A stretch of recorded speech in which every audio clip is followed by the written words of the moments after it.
ಈಶಾನ್ಯ ಪದವೀಧರ ಕ್ಷೇತ್ರದ ವಿಧಾನ ಪರಿಷತ್ ಚುನಾವಣೆಯ ಹಿನ್ನೆಲೆಯಲ್ಲಿ ಅಮರನಾಥ್ ನಾಮಪತ್ರ ಸಲ್ಲಿಕೆಗೆ ತಯಾರಿಯನ್ನು ನಡೆಸಿದ್ದಾರೆ. ಈಶಾನ್ಯ ಪದವೀಧರ ಕ್ಷೇತ್ರದ ವಿಧಾನ ಪರಿಷತ್ ಚುನಾವಣೆ ಹಿನ್ನೆಲೆಯಲ್ಲಿ ಎನ್ಡಿಎ ಅಭ್ಯರ್ಥಿ ಅಮರನಾಥ್ ಪಾಟೀಲ್ ನಾಮಪತ್ರ ಸಲ್ಲಿಕೆ ಇವತ್ತು ಮಾಡ್ತಾರೆ. ಕಲಬುರಗಿಯಲ್ಲಿ ಬಿಜೆಪಿಯಿಂದ ಅಮರನಾಥ್ ಪಾಟೀಲ್ ನಾಮಿನೇಷನ್ ಫೈಲ್ ಮಾಡ್ತಾರೆ. ನಾಮಪತ್ರ ಸಲ್ಲಿಕೆ ಬಳಿಕ ಬೆಳಗ್ಗೆ 11 ಗಂಟೆಗೆ ನಗರದ ಪಬ್ಲಿಕ್ ಗಾರ್ಡನ್ನಲ್ಲಿ ಸಭೆಯನ್ನು ಹಮ್ಮಿಕೊಳ್ಳಲಾಗಿದೆ. ಜಿಲ್ಲೆಯಲ್ಲಿ ಕಾಂಗ್ರೆಸ್ ಬಿಜೆಪಿ ನಡುವೆ ಚುನಾವಣೆಯ ಸ್ಪರ್ಧೆ ಒಂದು ರೀತಿ ಹೆಚ್ಚಾಗಿದೆ ಅಂತಾನೆ ಹೇಳಬಹುದು. ಸೊ ಇವತ್ತು 11 ಗಂಟೆ ಸುಮಾರಿಗೆ ಒಂದು ಬಹಿರಂಗ ಸಭೆ ಕೂಡ ನಡೆಯುತ್ತೆ.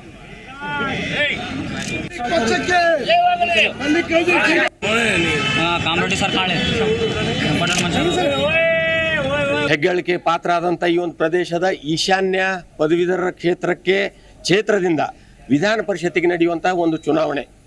ಈ ಚುನಾವಣೆ ಜೂನ್ 3ನೇ ತಾರೀಕಿಗೆ ಇದರ ಮತದಾನ. ಆ ಒಂದು ನಿಟ್ಟಿನಲ್ಲಿ ಇವತ್ತು ಭಾರತೀಯ ಜನತಾ ಪಾರ್ಟಿಯ ಒಬ್ಬ ಅಭ್ಯರ್ಥಿಯಾಗಿ ಇವತ್ತು ಪಕ್ಷದ ಸೂಚನೆ, ಪಕ್ಷದ ನಿರ್ಣಯ ಪ್ರಕಾರ ನಾಳೆ 16ನೇ ಮೇ ಬೆಳಿಗ್ಗೆ 10:30 ಗಂಟೆಗೆ ಕಲಬುರಗಿಯ ಪಬ್ಲಿಕ್ ಗಾರ್ಡನ್ನಲ್ಲಿರುವಂಥ ವೀರಶೈವ ಕಲ್ಯಾಣ ಮಂಟಪದಲ್ಲಿ 7 ಜಿಲ್ಲೆಯ ಮುಖಂಡರು, 7 ಜಿಲ್ಲೆಯ ಕಾರ್ಯಕರ್ತರು, ಜಿಲ್ಲಾಧ್ಯಕ್ಷರುಗಳ ನೇತೃತ್ವದಲ್ಲಿ ಈ ಒಂದು ಕಾರ್ಯಕ್ರಮವನ್ನು ಸಭೆ ಸೇರಿ ಈ ಒಂದು ನಾಮಪತ್ರ ಸಲ್ಲಿಕೆ ಕಾರ್ಯಕ್ರಮವನ್ನು ನಾವು ನಿಶ್ಚಯ ಮಾಡಿದ್ದೀವಿ.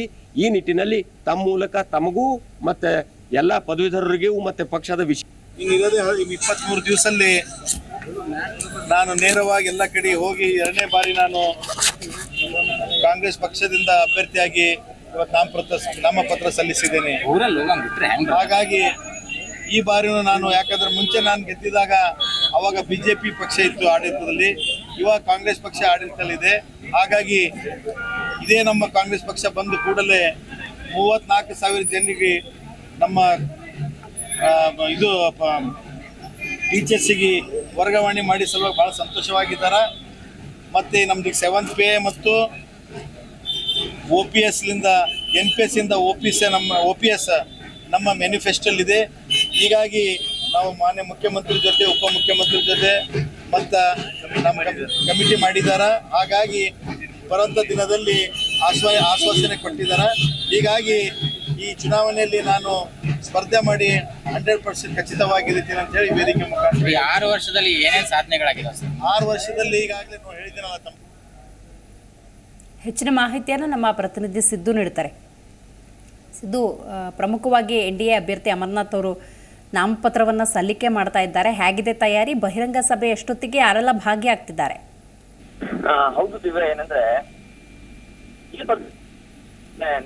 ಕಾವೇರ್ತಾ ಇದೆ. ಇಂದು NDA ಅಭ್ಯರ್ಥಿ ಬಿಜೆಪಿ ಪಕ್ಷದಿಂದ ತಮ್ಮ ನಾಮಪತ್ರವನ್ನ ಸಲ್ಲಿಕೆ ಮಾಡಲಿದ್ದಾರೆ. ಏನೋ ಅಮರನಾಥ್ ಪಾಟೀಲ್ ಬಿಜೆಪಿ ಅಭ್ಯರ್ಥಿಯಾಗಿ ತಮ್ಮ ನಾಮಪತ್ರವನ್ನ ಸಲ್ಲಿಕೆ ಮಾಡ್ತಿದ್ದಾರೆ. ಇದಕ್ಕಿಂತ ಮುಂಚೆ ಕಲಬುರಗಿ ನಗರದ ಪಬ್ಲಿಕ್ ಗಾರ್ಡನ್ ನಲ್ಲಿ ಒಂದು ಬಹಿರಂಗ ಸಭೆ ಆಯೋಜನೆ ಮಾಡ್ತಾರೆ. ಬೆಳಿಗ್ಗೆ 11 ಗಂಟೆಗೆ ಈ ಒಂದು ಸಭೆ ಪ್ರಾರಂಭವಾಗ್ತಾ ಇದೆ. ಈ ಒಂದು ಸಭೆಯಲ್ಲಿ ಪ್ರಮುಖವಾಗಿ NDA JDS ಮತ್ತು ಬಿಜೆಪಿ ಪಕ್ಷದ ಇಬ್ಬರು ಮಾಜಿ ಶಾಸಕರುಗಳು, ಹಾಲಿ ಶಾಸಕರು ಸೇರಿದಂತೆ ಸಾಕಷ್ಟು ಪ್ರಮುಖ ನಾಯಕರು ಭಾಗವಹಿಸತಕ್ಕಂತ ಸಾಧ್ಯತೆ ಇದೆ. ಈ ಒಂದು ಬಹಿರಂಗ ಸಭೆಯ ನಂತರ ಇನ್ನು 1000 ಜನ ಬಿಜೆಪಿ ಕಾರ್ಯಕರ್ತರೊಂದಿಗೆ ಸೇರಿ ಮೆರವಣಿಗೆ ಮೂಲಕ ಕಲಬುರಗಿ ಜಿಲ್ಲಾಧಿಕಾರಿ ಕಚೇರಿಗೆ ಆಗಮಿಸುವ ಮೂಲಕ ಅಮರನಾಥ್ ಪಾಟೀಲ್ ತಮ್ಮ ನಾಮಪತ್ರವನ್ನ ಸಲ್ಲಿಕೆ ಮಾಡಲಿದ್ದಾರೆ. ಜೊತೆಗೆ ಈ ಈಶಾನ್ಯ ಪದವೀಧರ ಕ್ಷೇತ್ರದ ಚುನಾವಣೆ ಇರೋದ್ರಿಂದ ದಿನಕ್ಕೆ ಚುನಾವಣೆ ಕಾವೇರಿಸಿ ಅಂತ ಹೇಳ್ಬೇಕಾಗತ್ತೆ. ಜೊತೆಗೆ ಕಾಂಗ್ರೆಸ್ ಮತ್ತು ಬಿಜೆಪಿ ನಡುವೆ ಒಂದು ತೀವ್ರ ಸ್ಪರ್ಧೆ ಏರ್ಪಟ್ಟಿದೆ. ಕಾಂಗ್ರೆಸ್ ಅಭ್ಯರ್ಥಿಯಾಗಿ ಚಂದ್ರಶೇಖರ್ ಪಾಟೀಲ್ ಹುಮ್ನಾಬಾದ್, ಈ ಹಿಂದೆ ಮತ್ತು ಚಂದ್ರಶೇಖರ್ ಪಾಟೀಲ್ ಹುಮ್ನಾಬಾದ್ ಮತ್ತು ಅಮರನಾಥ್ ಪಾಟೀಲ್ ಮತ್ತೆ ಈ ಒಂದು ಸ್ಪರ್ಧೆ ಏರ್ಪಟ್ಟಿದೆ. ಥ್ಯಾಂಕ್ ಯು ಸಿದ್ದು ನಿಮ್ಮೆಲ್ಲ ಮಾಹಿತಿಗಾಗಿ. ಸೊ ಅಮರನಾಥ್ ಪಾಟೀಲ್ ಇವತ್ತು ನಾಮಪತ್ರ ಸಲ್ಲಿಕೆಯನ್ನು ಮಾಡ್ತಾ ಇದ್ದಾರೆ. ಬಹಳ ಮುಖ್ಯವಾಗಿ 11 ಗಂಟೆಗೆ ಬಹಿರಂಗ ಸಭೆ ಇದೆ. ಹಲವು ನಾಯಕರು ಭಾಗಿಯಾಗ್ತಾರೆ. ಚುನಾವಣೆ ನಿಮಿತ್ತ ಒಂದಷ್ಟು ಚರ್ಚೆಯನ್ನು ಡೆಫಿನೆಟ್ಲಿ ನಡೆಸ್ತಾರೆ.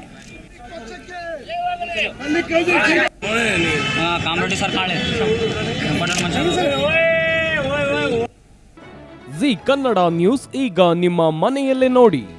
ಎಲ್ಲ ಕೇಬಲ್ಗಳಲ್ಲಿ ಈಗ ಲಭ್ಯ. Sun Direct 292, Jio TV 1334, U Digital 162, City Cable 51, GTPL 17, Abhishek cables 821, Rockline telecommunication 51, Shri Basaveshwara number 60, Vinayaka digital number 53, In Digital number 896ರಲ್ಲಿ. ನಿಮ್ಮಿಸ್ತದ ಜಿ ಕನ್ನಡ ನ್ಯೂಸ್ ನೋಡಿ ಆನಂದಿಸಿ.